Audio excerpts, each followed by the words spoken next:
안녕하세요. 가솜심리상담센터 임상심리사 실습 교육입니다.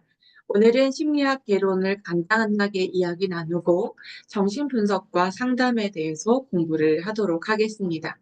심리학이 무엇인지 여러분들 혹시 아시나요? 심리학은 인간의 심리, 인간의 정신과정, 그리고 그 정신 과정을 통해서 어떻게 행동을 하게 되는가에 대하여 과학적으로 연구하는 학문을 말합니다. 심리학은 크게 5가지 관점을 가지고 연구하면서 진행되는데요. 이렇게 5가지입니다. 첫째는 생물학적, 인지적, 행동적, 정신분석적, 인본주의적 접근을 사용합니다. 생물학적 접근은 우리 인간의 두뇌에서 어떤 활동이 일어나는지 그것과 우리 인간이 태생적으로 가지고 태어나는 유전적인 요소와 정신 과정 사이에 어떤 연결이 이루어져서 이것이 인간의 생각과 태도와 행동을 결정하는지에 대해서 연구하는 접근 방법이죠. 새로운 자극이 주어졌을 때 뇌에게 그리고 신경계통에게 일어나는 변화에 관심을 두면서 생물학적으로 인간의 심리를 연구합니다. 두 번째로 인지적 접근은 특히 정신과정, 그러니까 두뇌 활동에 조금 더 집중하는 것이다라고 생각하시면 쉬울 것 같아요. 인간의 어떤 정보를 받아들임으로 인해서 그 정보를 처리하는 과정, 지각, 그리고 기억하고, 사고하고, 판단하고, 의사를 결정하는 모든 것들 과정에 초점을 두고 연구하는 거죠. 그리고 대표적으로 인지행동치료라고 하는 것들이 이 인지적 접근, 그리고 뒤에 이야기하는 행동적 접근을 함께 이야기한 그런 연구 과정이기도 합니다. 행동적 접근, 과연 어떤 외적인 절차로 인하여서 인간이 그렇게 행동하도록 조건화되었는가를 연구하는 것이죠. 그리고 이 조건을 다르게 바꿔주면 인간의 생각과 행동, 이 모든 것들이 바뀔 수 있다라는 것까지 전제하에 연구하는 접근 방법입니다. 그리고 오늘 함께 나눌 부분이기도 한데요. 정신분석적 접근이라고 하는 것은 인간이 과거에 어린 시절에 어, 충분히 해결되지 못했던 욕구나 갈등 이런 것들이 쌓여 있어서 이 불만족스럽게 해결된 것들에 의해서 지금 현재 살고 있는 사람의 생각이나 행동의 문제로 나타날 수 있다라고 보는 것이죠. 그래서 이 정신분석적 접근에서는 의식보다는 무의식적인 동기로 인하여서 인간이 행동이 결정된다라고 봅니다. 마지막 5번째 관점은 인본주의적 관점입니다. 인간의 의식, 그리고 자기 자신을 어떻게 인식하는가에 따라서 사람의 행동이 달라진다라는 것이죠. 여기에서는 자기 인식, 경험, 그리고 선택하는 모든 것들을 통해서 내 스스로, 나의 자아가 나를 만들어간다라고 하는 그런 관점에서 연구하는 학문이기도 합니다. 이 중에서 우리는 정신분석적 접근에 대해서 함께 볼 텐데요. 정신분석의 발전사는 간략하게 보고 정신분석 관점에서의 어떤 주요 이론과 개론, 개념, 그리고 이 관점에서 상담을 어떻게 진행하는지까지 간략하게 보도록 할게요. 정신분석은 1886년부터 진행이 되는데요. 처음에는 신경학에 관심을 갖게 되면서 정신분석학을 구축하게 됩니다. 히스테리라고 하는 얘기 들어보셨나요? 도대체 어떤 것 때문인지 잘 모르지만, 어떤 특정한 이 자극이 주어지면 이 사람이 히스테리적인 성향을 보이더라라는 것입니다. 이것을 치료할 때에 보니까 어떤 무의식에 의한 그런 작용이 있더라라는 걸 발견하기 시작하는 것이죠. 그래서 1896년부터는 구체적으로 무의식이 존재한다라는 걸 발견하고 인간의 무의식을 단련시키도록 하기 위해서 자유연상법이라고 하는 것들을 만들어가기 시작합니다. 그리고 어린 시절부터 주 양육자와의 관계에서 어떤 경험에 의해 이 인간은 특정한 무의식들을 저장하고 이 저장된 무의식에 의해서 사람이 발달하고 발전하고 그리고 발전하지 않을 수도 있다라는 것들을 알아내게 됩니다. 심리성적 발달 단계라고 하는 것이 이 시기에 발견됩니다. 그리고 1910년부터는 확립기라고 이야기하는데 여기에서는 정신분석적인 치료 기법이 발견되고 연구된 것들을 결과를 정리하기 시작하죠. 그 다음 1919년부터는 추동이론이라는 것을 수정한다라고 되어 있습니다. 프로이드는 삶의 추동, 살고자 하는 욕구에 의해서 인간이 이런 심리성적 발달 단계가 쭉 거쳐지면서 발달한다라고 이론을 이미 이야기했는데 이 시기에 들어서는 죽음의 추동이라고 하는 것들을 추가하여 가정합니다. 그리고 새로운 성격의 구조, 3요소라고 할 수 있는 자아, 초자아, 원초아 이러한 개념들을 정립하기 시작합니다. 마지막 자아심리학을 구축하게 되어지는 과정들이 일어나게 되어지는데요. 프로이드 이후에 자아심리학이라고 하는 것들이 만들어지게 되죠. 자기심리학, 대상관계 이런 것들도 프로이드 이후에 만들어진 모습들입니다. 우리가 쭉 살펴보게 될 텐데요. 무의식은 인정하지만 이러한 프로이드의 정신분석의 어떤 맥락을 비판하고 독자적으로 이론 체계를 발전한 부분들도 있습니다. 무의식은 인정하지만 프로이드의 있던 정신분석적인 그런 개념은 우리가 좀 반하는 부분들이 있다. 이렇게 이야기되면서 나온 것이 뭐냐면 칼 융의 분석심리학, 아들러의 개인심리학, 그리고 설리반, 호나이, 에릭 프롬이라고 하는 사람들의 학파 이론들도 있습니다. 우리 앞으로 차차 함께 공부해 보도록 할게요. 자, 정신분석의 창시자라고 이야기하는 지그문드 프로이드. 이 프로이드가 이야기하는 정신분석의 주요 개념, 핵심 가정을 우리 5가지로 정리할 수 있습니다. 하나는 정신적 그리고 심리적 결정론이라고 볼 수 있습니다. 이것은 인간의 기본적인 성격 구조라고 하는 것은 한 5살 이전에 경험했던 그 과거의 경험에 의해서 결정된다라는 것이죠. 모든 인간의 행동은 아무리 사소하고 이해하기 어려운 행동이라 하더라도 우연히 일어난 게 아니라 5세 이전에 어떤 경험에 의해서 만들어진 그 결정된 것에 따라서 지금 성인이 된 순간에 행동한다라는 것입니다. 그리고 두 번째로 무의식을 강조합니다. 지금은 또 프로이드는 인간의 행동은 의식적인 과정이라기보다는 지금 얘기한 것처럼 무의식적인 인간이 인식할 수 없는 그 영역에서 내가 지금 현재에 행동하는, 지금 현재 말하는, 나중에 농담까지도 얘기했는데 그 말하는 모든 것들이 결정돼서 이렇게 드러나게 된다라는 것이죠. 그래서 프로이드는 이 의식보다는 무의식에 더 강조하여 연구하게 되었습니다. 세 번째로 이 프로이드의 정신분석 이론의 핵심 가정은 심리성적 욕구를 강조한다라고 하는 데에 둘 수 있습니다. 즉 리비도라고 하는 단어를 많이 쓸 텐데요. 심리성적 욕구, 리비도가 인간의 행동 그리고 인간의 사고를 이렇게 사고의 동기가 된다라고 하는 것이죠.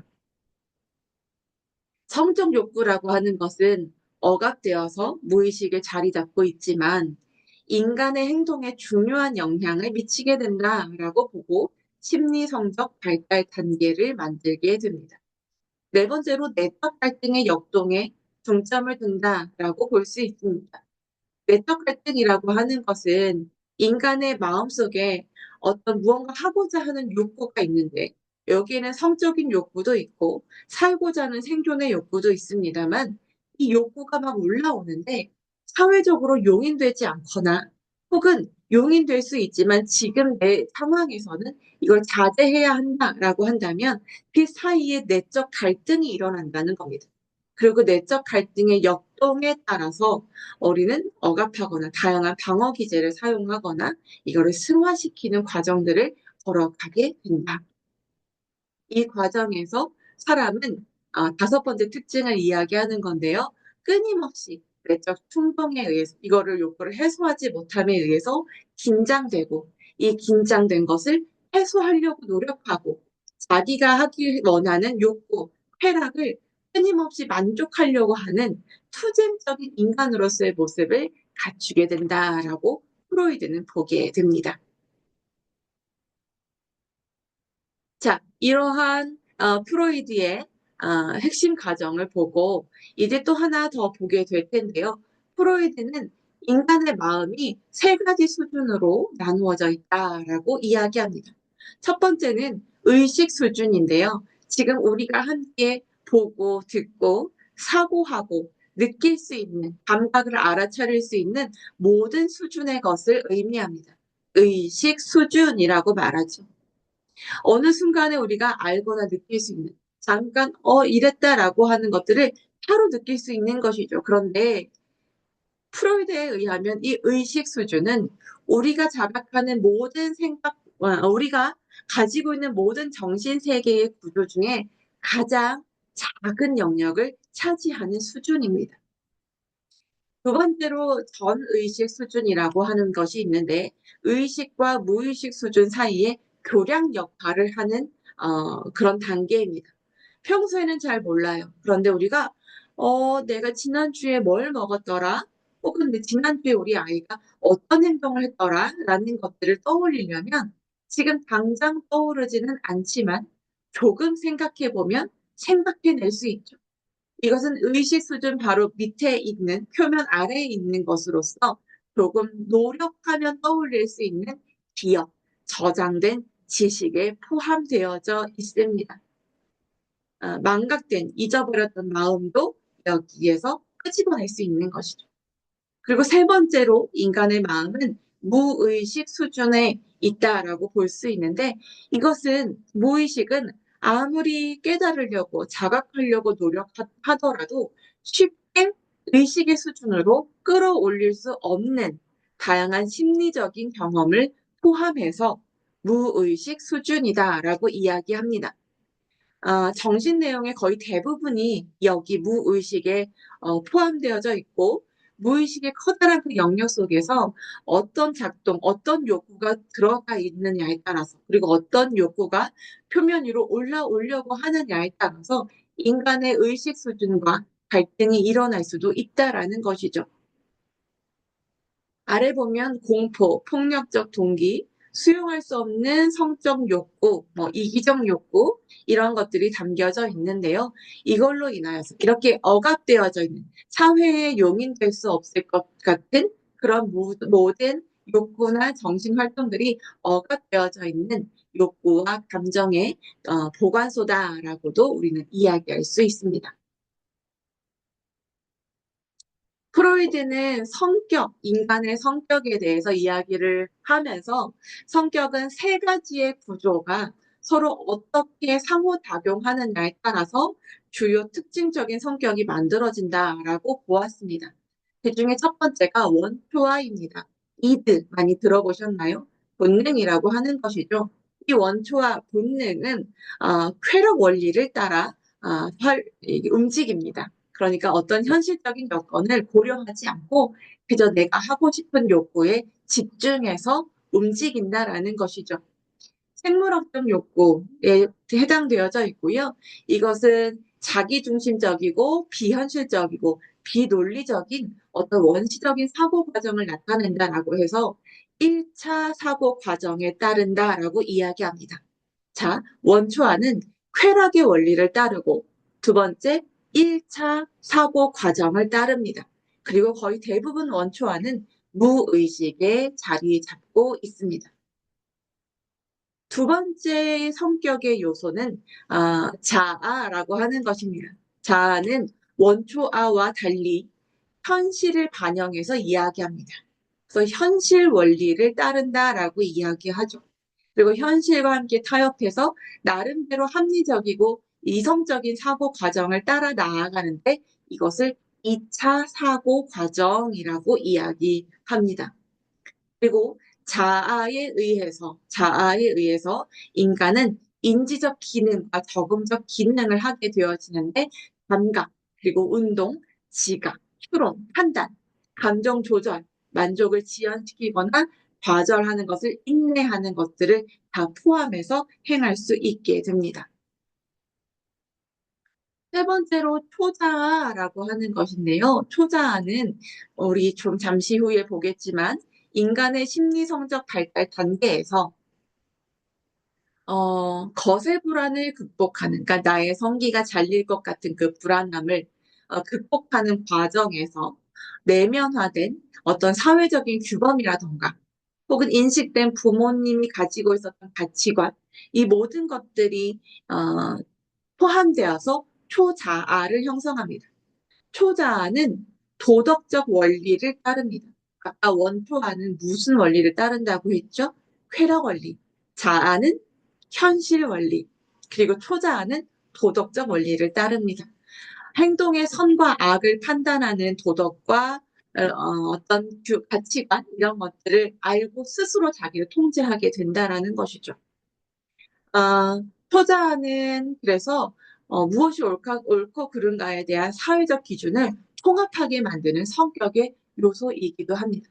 상당 부분 이것도 무의식에서 기능하지만 일부분은 의식될 수 있죠. 아, 내가 가지고 있는 이 생각은 우리 아빠가 가지고 있는 생각과 동일하구나. 이런 것들을 알아차릴 수 있게 된다라는 것입니다. 이렇게 자아, 초자아, 원토아 이 세 가지의 요소가 마구마구 활동하게 되는데 정신분석적 상담에서는 자아를 더 강화시켜서 현실적 원리를 따르는 자아를 강화시켜서 원초아가 느끼고자 하는 경험하고자 하는 쾌락을 잘 다스리고 쾌락도 잘 느끼면서 초자아에서 요구하는 것들을 현실에 잘 반영해서 내 스스로 무언가 살아갈 수 있도록 만드는 것을 건전한 성격을 가진 인간의 모습이다라고 볼 수 있습니다. 원초화가 강하게 되어지면 굉장히 충동적인 사람들이 되겠죠. 자기 감정, 자기 중심적인 사람이 될 것입니다. 호자아가 강한 사람은 어떻게 될까요?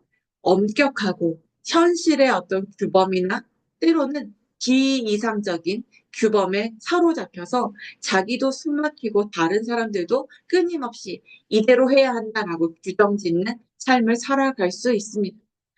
우리는 우리의 상담의 목표는 자아의 강화에 있다라는 것들을 인식하시면 좋을 것 같아요.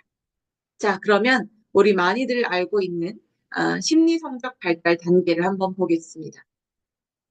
프로이드가 말하는 심리 성적 발달 단계는 나의 어떤 성적인 추동이라고 이야기하는데요. 나중에는 성적인 것뿐만 아니라 인간이 하고 싶어 하는 모든 쾌락과 모든 욕구들이라고 포괄적으로 이야기하기도 합니다.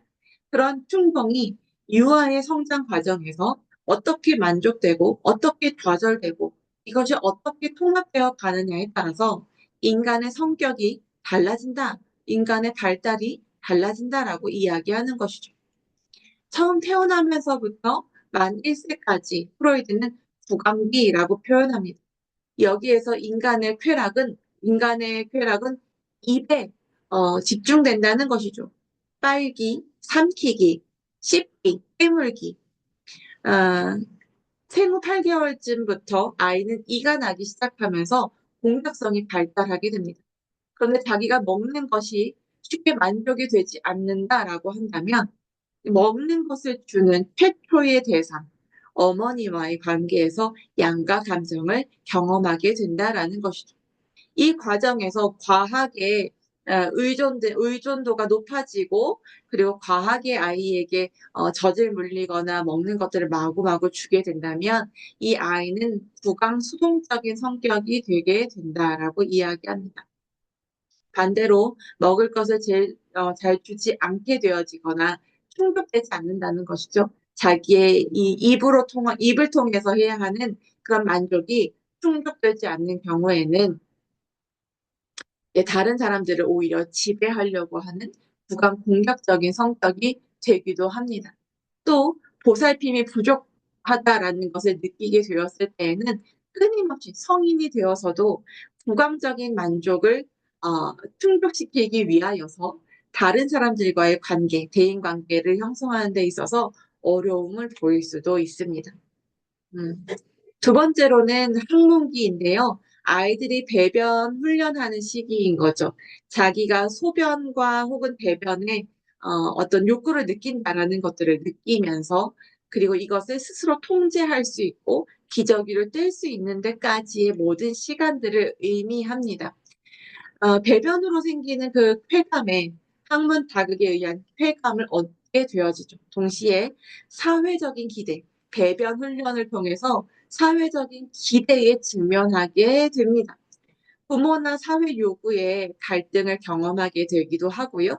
자기 본능의 어떤 충동이나 이런 것들을 반항하는, 그러니까 부모님의 기대에 반항하는 모습. 자기의 욕구를 충족시키고 싶은데 그걸 하지 못하는 이 가운데서 갈등이 일어나게 되는데 때로는 학문 폭발적인 성격으로 인해서 이 사람은 무질서하거나 무절제하거나 사치나 낭비를 일삼는 성격으로 발달할 수도 있습니다. 음, 혹여나 부모님이 강압적으로 배변 훈련을 시키게 되어진다면 그래서 어떤 저항 의도로 배변 활동을 하지 않으려고 자기 이 하게 되면 변비가 생기면서 항문 보유적인 성격을 나타내기도 하는데요.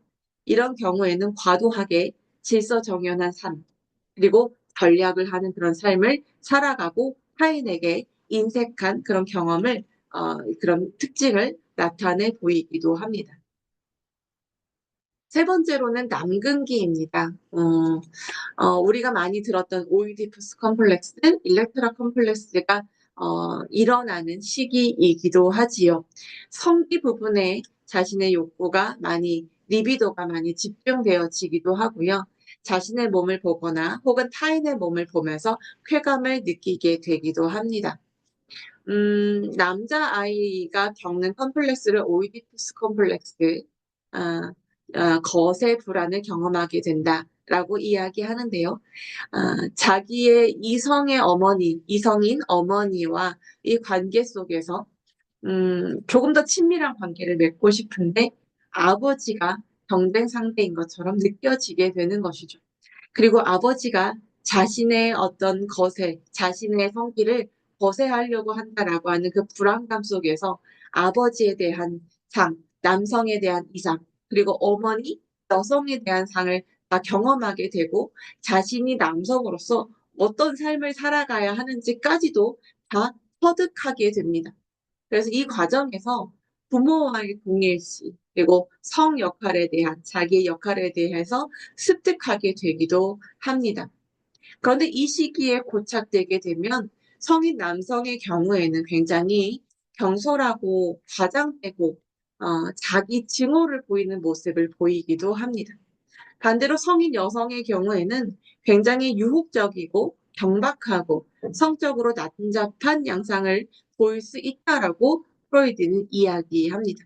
이 시기에 고착되어 있는 사람들을 만나게 된다면 자신의 성적인 그런 감정을 있는 그대로 받아들이거나 자신을 남성 혹은 여성으로 받아들이는 데 있어서 경험하게 되는 무능감을 다룰 수 있어야 합니다. 잠시 후에 다시 더 이야기를 나눌게요. 6살부터 12살까지는 잠복기라고 이야기하는데요. 어떤 성적인 추동이 드러나지 않고 잠재되어져 있다라고 해서 잠복기라고 이야기합니다. 보통 초등학교 다니는 시기를 의미하고요. 여기에서 리비도의 대상은 동성 친구로 향하게 되어집니다. 그래서 학교 친구들과 오히려 교제하고 운동하고 취미 활동에 더 집중하는 지적 호기심에 더 이렇게 집중하는 그런 시기이기도 하지요. 그런데 여기에서는 열등감, 그러니까 자기가 잠복기가 좌절되거나 한다면 열등감이 형성되고 그리고 친구와의 관계가 잘 형성되지 않는다면 소극적이고 회피적인 그런 성격이 발현될 수도 있습니다. 마지막으로 프로이드에 의하면 생식기 12세 이후 사춘기 시기부터 성인기까지를 생식기 혹은 성기기라고 이야기하는데요. 여기에서는 잠복기에 또래 친구들에게 집중되었던 리비도가 이성에게로 옮겨가는 시기입니다. 잠복되었던 성적인 에너지가 되살아나는 시기이기도 하지요.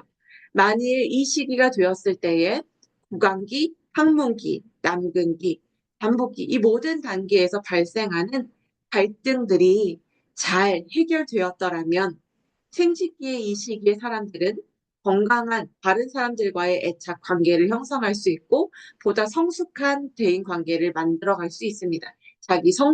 성숙한 자기의 성격도 만들어갈 수 있고요. 그런데 어느 한 시기에 고착되게 된다면, 구강기에 고착된 성인이라면 끊임없이 자기 입으로 할 수 있는 그런 쾌락을 추구하고 만족하기 위해서 어떤 사람들은 욕설을 끊임없이 하거나 어떤 사람들은 굉장히 철저하게 다른 사람들을 의존하거나 다양한 형태의 성격이 만들어지게 된다라는 거예요. 보다 더 구체적인 내용들은 제가 나누어 드리는 자료를 보고 아실 수 있을 것입니다. 자, 정신분석적인 접근에서 그렇다면 상담은 어떻게 할 것인가? 첫 번째로 이론적인 배경은 우리가 그동안 이야기했던 무의식을 중요시한다.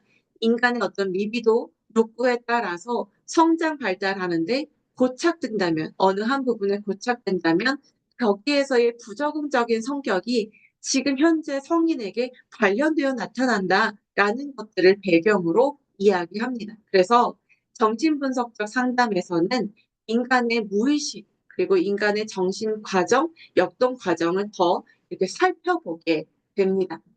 그리고 두 번째로 아까 말씀드린 것처럼 정신분석 상담에서는 자아의 기능을 강화시키는 데 목적이 있습니다. 무의식 그리고 심연에 숨어있는 어떤 문제의 원인을 분석해서 그러니까 현재 문제적인 행동을 드러내게 하는 원인을 무의식 영역에서 발견해서 이것을 의식 세계로 노출시켜 무의식을 의식화함으로써 자아 기능을 강화시킬 수 있게 되는 것이죠. 그리고 세 번째로 적절한 심적 균형을 유지시키도록 돕는 것인데 자아와 초자아와 원초아의 그 가운데에서 저에게 충분한 조정 활동을 할 수 있도록 만드는 그런 데에 초점을 둡니다. 최근의 정신역동은 정신분석보다 조금 더 넓은 의미를 포함해서 정신역동이라고 이야기합니다. 프로이드의 정신분석 이 주요 이론, 주요 개념에 근거하는 것으로 정신역동이라고 이야기하기도 하는데요.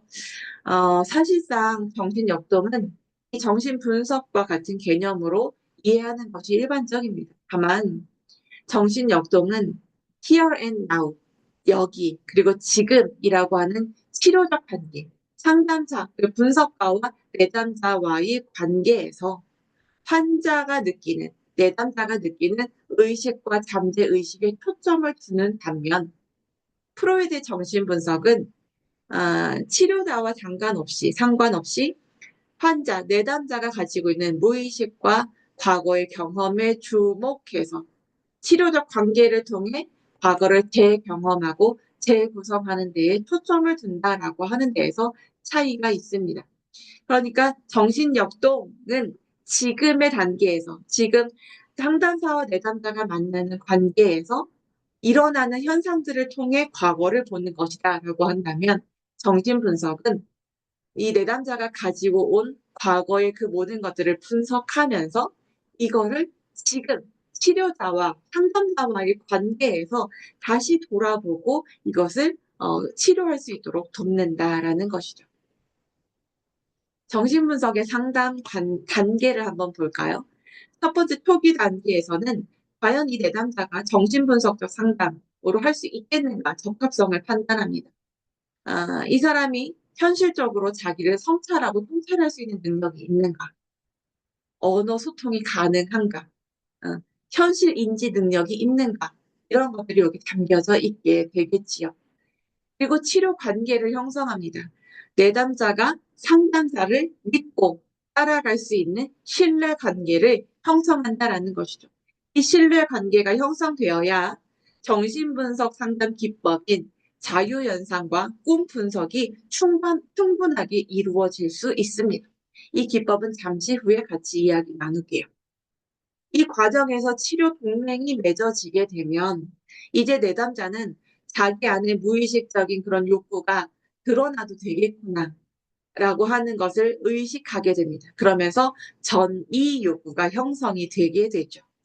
전이라고 하는 것은 내담자가 과거에 어린 시절에 중요한 인물에게 가졌던 관계를 지금 현재 있는 상담사에게 표출하는 것을 의미합니다. 이것이 전이 현상이다라는 걸 알지 못한 채 상담사에게 괜히 화를 내거나 혹은 괜히 굉장히 이상적인 사람으로 호감을 가진 사람으로 표출할 수도 있습니다. 예를 들어 상담사가 자신의 권위적인 아버지와 닮았다라고 느낀다면 내담자는 상담사에게 굉장히 부정적인 감정을 가질 수밖에 없죠. 그리고 상담사가 나의 따뜻했던 포근했던 엄마와 닮았다라고 느낀다면 굉장히 이 상담사에게 호의적으로 대할 수도 있습니다. 이것이 전이예요. 두 번째 이 전이 단계가 일어나게 되면 전이 단계에서는 조금 전에 이야기했던 것처럼 유아기 때 자신이 주요한 대상에게 가졌던 감정들을 이렇게 상담사에게 표출하게 됩니다. 이때 상담사는 이것이 내담자의 전이구나라는 것을 알아차리면서 중립적인 자세를 갖는 것이 중요합니다. 그리고 전이 단계를 해석해 주어야 합니다.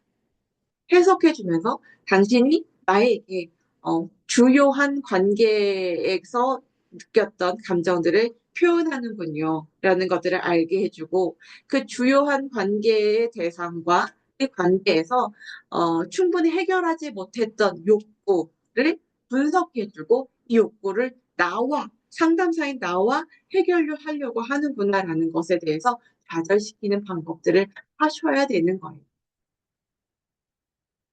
이 과정에서는 상담사의 역전이도 우리는 살펴보아야 합니다. 아, 상담사는 내담자의 전이 과정이 자신의 상담사 스스로 과거의 어떤 주요 대상과의 경험과 연결되어서 아, 자기도 모르게 감정이 발현되는 경우들이 있을 수 있어요. 그때 상담자는 중립적인 자세를 갖춰야 한다는 게 뭐냐면 자기를 분석함으로써 내가 역전이 과정에 들어가고 있구나라는 것들을 알아차리고 이걸 멈추고 충분히 해결할 수 있도록 방향을 만들어 놔야 된다라는 거예요. 이 중립적인 자세를 갖기 위해서 상담사는 첫 번째는 끊임없이 자기 분석을 하셔야 돼요. 그래서 자신이 과거 경험에 자신에게 지금 현재 자신에게 영향을 미치는 그 과거의 경험이 있었는지를 끊임없이 점검하면서 그 과거의 경험에 얽매여 들어가지 않도록 유의해야 한다라는 거죠. 그리고 두 번째, 교육 분석을 받으셔야 합니다. 한국목회상담협회 같은 경우에는 적어도 24회기 이상의 교육 분석을 받게 되어져 있지요. 한국상담학회 같은 경우에는 2급을 따기 위해서는 10회의 분석을 받아야 하는 그런 필수 경험이 있습니다만 이 교육 분석을 통해서 자기의 이 어떤 무의식적인 과정을 충분히 알아차려야 합니다. 자기 분석과 교육 분석을 받을 수 없는 경우에는 상담을 하면서 상담의 과정을 슈퍼바이저에게 슈퍼비전 받으면서 해결해 나가는 그런 방법도 있습니다. 권위 과정을 충분히 잘 해결해 나가게 된다면 그 다음엔 통찰의 관계로 넘어가게 됩니다. 통찰은 내담자의 어떤 자기 통찰인 거죠. 전위 과정, 전위 역전위를 해석하게 되면서 자기 통찰, 내가 이것 때문에 이렇게 아파했구나. 내가 과거에 이런 경험 때문에 지금 내가 상대방에게 비난하고 있구나. 내가 이렇게 너무 합리화하고 있구나. 라는 것들을 알아차리게 되면 지금 내 앞에 있는 상담사에게 의존하려고 했던 것들이 좌절되게 됩니다. 그러면서 욕구 좌절에 대해서 점점 양이 줄어들게 되는 것이죠. 점점 동시에 자기 스스로 무언가 삶을 만들어 가려고 하는 마음들이 생겨나가게 되는 것입니다. 다시 말하면 무의식에 얽매이는 그 빈도가 줄어들면서 자기가 현실적으로 생각하려고 하는 자아가 강화되기 시작한다라는 거예요. 그리고 동시에 욕구를 좌절하는 것으로만 끝나면 안 되겠죠. 그 욕구가 무엇인지를 상담사는 다루어 주고 그로 인해서 야기되는 감정들을 살펴보면서 그 욕구를 스스로 충족하고 현실 사이에, 현실의 단계에서 충족할 수 있는 방법들을 만들어 가게 되는 것입니다. 그리고 마지막 훈습의 단계로 넘어가게 되는데, 훈습의 단계는 내담자가 자신이 통찰한 것을 토대로 해서 자신의 행동, 자신의 태도를 변경할 수 있도록 돕는 것입니다. 그리고 이것이 실제 생활에 적용될 수 있도록 끊임없이 반복 훈습하는 것이 필요합니다. 반복적으로 훈습하는 것이 필요해요. 그리고 이 반복적으로 훈습된 것이 나름대로 변화된 행동으로서 안정화가 된다면 우리는 상담을 동결할 수 있는 그런 단계가 되었다라고 볼 수 있는 것이지요. 자, 그렇다면 이러한 정신분석 상담을 하기 위해서 상담자는 정신분석의 상담 기법을 알고 있어야 하거든요. 몇 가지를 봅시다. 첫 번째는 자유연상이 있습니다. 자유연상은 내담자에게 이 무의식적 감정이나 동기를 통찰하도록 돕는 좋은 방법인데요. 아무 거침없이 마음속에 떠오르는 것들을 그냥 툭툭 편안하게 이야기하도록 돕는 것입니다. 음. 내담자가 자유연상을 얼마나 자연스럽게 할 수 있는가, 자유롭게 할 수 있는가에 따라서 내담자의 내면이 얼마나 건강한가라는 것을 우리는 확인할 수 있을 것입니다. 그리고 이 상담자는 자유연상을 들으면서 그 연상에서 이야기하는 단어 하나하나 속에 감추어진 의미를 포착하기 위해 노력하셔야 돼요. 두 번째는 해석입니다. 내담자가 자유연상한 것들 가운데에서 명확하지 않은 부분들을 상담자가 추리해서 내담자에게 해석하여 반영해 주는 것이죠. 이것은 내담자가 새로운 방식으로 자신의 문제를 들여다볼 수 있도록 해주는 과정이고요. 음, 자신이 어떤 무의식적인 과정에서 음, 얽매여서 지금 현재의 사고, 행동, 감정의 패턴들이 드러나고 있는데 이것을 통찰할 수 있는 돕는 과정이기도 합니다. 무의식적 갈등을 해석하는 데 있어서 내담자들은 저항할 수 있습니다. 그렇지 않습니다. 저랑 상관없는 일입니다. 그렇다면 이 무의식적인 어떤 표출되어지는 단어에 의한 해석을 하기 이전에 상담사는 내담자의 저항에 대해서 먼저 해석하고 그리고 무의식적인 과정을 해석하려고 노력하셔야 돼요. 저항은 무엇이냐? 상담의 진행을 방해하도록 하고 때로는 현재 상태, 변하지 않으려고 현재의 상태를 유지하려고 하는 내담자의 의식적이거나 무의식적인 모든 사고와 감정을 의미하거든요. 이것은 내가 이러한 과정 속에서 무의식적인 내용에 의해서 저항하고 있구나 라는 것들을 알아차리게 함으로써 벗어날 수 있게 할 수 있습니다. 저항의 대부분은 불안감에서 오는 것입니다. 불안감, 나를 잊어버릴까 봐에 대한 불안감, 혹은 저 사람이 나를 버릴까 봐에 대한 불안감, 관계가 깨질까 봐에 대한 불안감, 여러 가지 다양한 불안감 속에서 저항이 일어나고 있구나라는 것들을 상담사님들은 알아차려 주시고 그 저항을 충분히 내려놓을 수 있도록 천천히 안정감 있게 이야기를 해 주셔야 돼요. 네 번째 상담 기법은 꿈 분석입니다. 꿈속에서 나타나는 모든 다양한 어떤 대상들, 그리고 어떤 메시지들, 이 가운데에서는 내담자가 스스로 의식 과정에서 인지하지 못하는 무의식적으로 억압된 감정, 욕구들이 꿈의 어떤 대상이나 메시지로 나타난다라고 하는 것이죠. 그래서 꿈에서 억압되어져 있는 것들을 우리는 끊임없이 어떤 의미인지 자유연상을 통해서 감정이나 사건이나 이 모든 것들이 드러날 수 있도록 만들어줌으로 인해서 무의식이 의식화되는 과정을 도울 수 있습니다. 그리고 훈습이라고 하는 것을 해야 하는데요. 아까 이야기했던 것처럼 전이 저항을 통찰함으로 인해서 이 사람이 내가 이래서 이런 어려움을 겪고 있었구나라는 걸 알아차릴 때까지 그리고 이것을 삶에 적용해 갈 때까지 반복하고 직면시키고 설명하고 터득할 수 있는 습관을 만들어낼 수 있도록 도와주는 것이 필요하다라는 거예요. 여기에는 적절한 강화가 필요합니다. 마지막으로 버텨주기와 간직하기라는 것이 있습니다. 버텨주기라고 하는 것은 내담자가 막연하게 나 불안해, 나 두려워 라는 것을 느끼고 있는데 이것을 적절한 순간에 적절하게 안전하게 직면할 수 있도록 도와주는 거예요. 순간적으로 당신 불안하죠? 라고 하는 것이 아니라 불안함을 느끼고 있구나라는 것들을 상담사가 먼저 인지하게 될 것이고 내담자가 어느 순간 불안한 것을 본인이 직면하면 넘어지는 것이 아니라 무너지는 것이 아니라 버틸 수 있겠구나, 견딜 수 있겠구나라는 것들을 상담사가 알아차릴 수 있을 때에까지 버텨주는 것입니다. 그리고 이야기를 해주는 것이죠.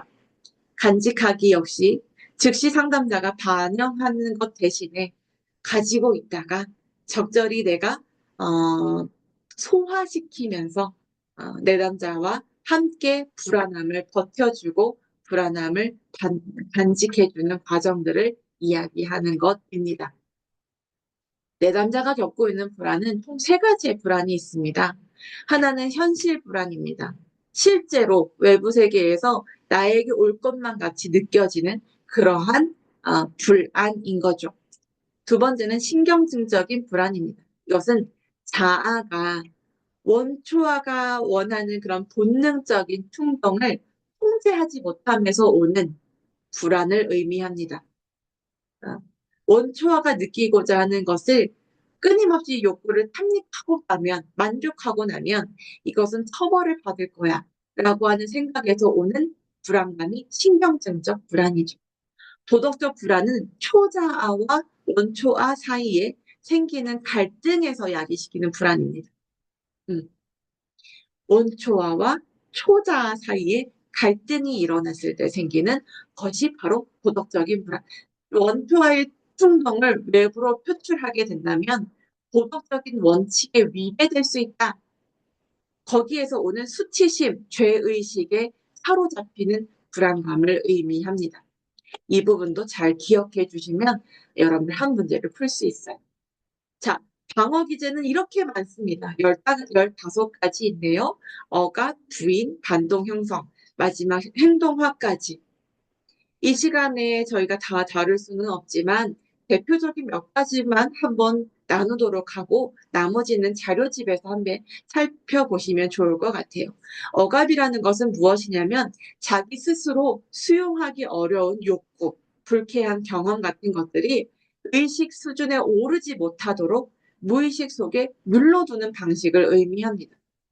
예를 들어 5살 이전에 성적인 학대를 경험했다라고 한다면 이거는 인간이 견딜 수 없는 아주 아픈 경험이죠. 그래서 이것을 무의식에 저장해 버립니다. 그런데 이것은 프로이드에 의하면 과도한 억압이 일어나서 히스테리 반응으로 나타날 수도 있다라고 보게 되는 것이죠. 자, 대치라고 하는 것을 볼까요? 어쩌면 좀 생소할 수도 있을 것 같은데, 대치라고 하는 방어 기제는 자신의 감정이나 욕구를 어떤 어, 부정적인 욕구를 준 사람에게 직접 이것을 반영한다면 내가 다칠 것 같아요.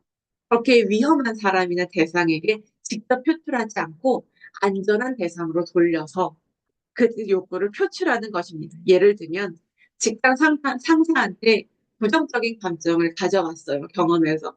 화나고 억울하고 짜증이 나요.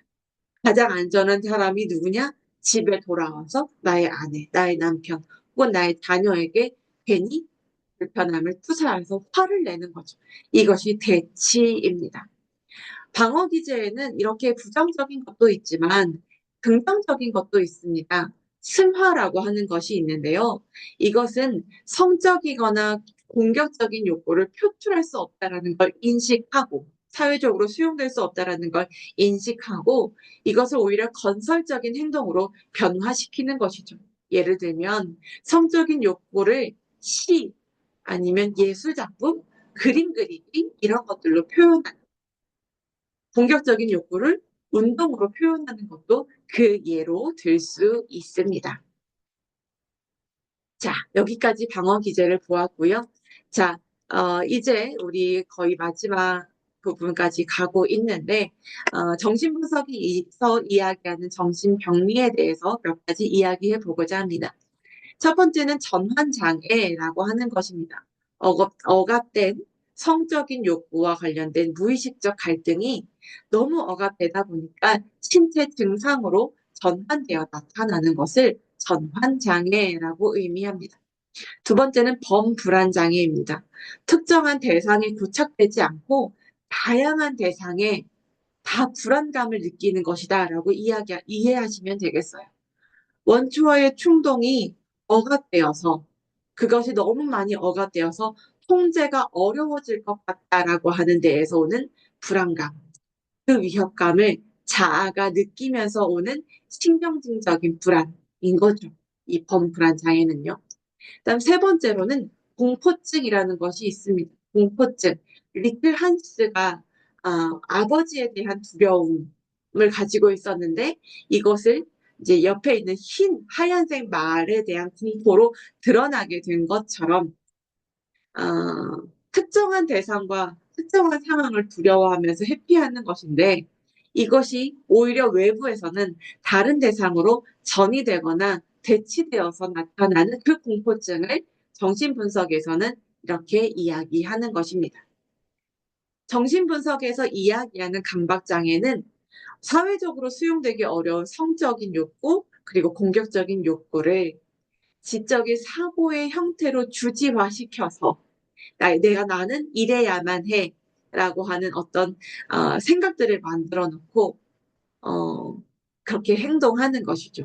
그러니까 나는 이래야만 해 라고 하는 그런 생각 속에는 자신의 수용되지 못하는 성적 공격적인 욕구를 억압시킨 것들이 포함되어져 있습니다. 정신분석에서 이야기하는 우울증은 이런 겁니다. 어떤 것 주요한 대상을 상실함으로 인한 분노를 자기 자신에게 내사하는 것이 나 때문이야. 자책, 죄책감, 자기 비하, 심지어 자해나 자살 같은 자기 파괴적인 행동으로까지도 치달을 수 있는 것이 정신분석에서 이야기하는 우울증입니다. 마지막으로 정신분열병이라고 하는 것들을 진단할 수 있는데요. 정신분석에서 이야기하는 정신분열병은 자아의 기능이 와해되는 것을 의미합니다. 그래서 원초아가 성격의 중심으로 대두되면서 원초아는 어떤 과정을 따른다 그랬죠? 사고 과정에 1차 과정을 따른다고 했죠. 무의식적으로 충동적으로 행동하고 비논리적이고 비현실적이고 비상식적인 사고나 행동을 보이는 경향이 나타나게 된다는 것이죠. 지금까지 정신분석적인 관점에서 어떤 주요 개념과 주요 이론들을 살펴보았고요. 이 사람들이 정신분석적 관점에서 느낄 수 있는, 진단할 수 있는 여러 가지 정신병리, 그리고 이것을 치료할 수 있는 정신상담, 정신분석적 상담의 방법들도 한번 살펴보았습니다. 그리고 상담사로서 전이, 역전이 이것을 해석하고 분석하는 것들이 굉장히 필요하다라는 것도 살펴보았습니다. 여러분들 정리가 잘 되시나요? 이 강의는 조금 개괄적으로 이런 것들이 정신분석에 있구나라는 것들을 알아차릴 수 있도록 도와주는 강의일 것입니다. 이제 여러분들 제가 전해드리는 링크를 통하여서 기출문제를 한번 풀어보시면 조금 더 명확하게 알 수 있으실 텐데요. 어쨌든 여러분들 임상심리사 공부하는 데에 건투를 빕니다. 질문사항 있으시면 온라인 우리 함께 공부할 때에 함께 질문해 주시고 조금 더 깊이 공부하는 시간 마련해 보도록 하겠습니다. 여러분 수고하셨습니다. 감사합니다.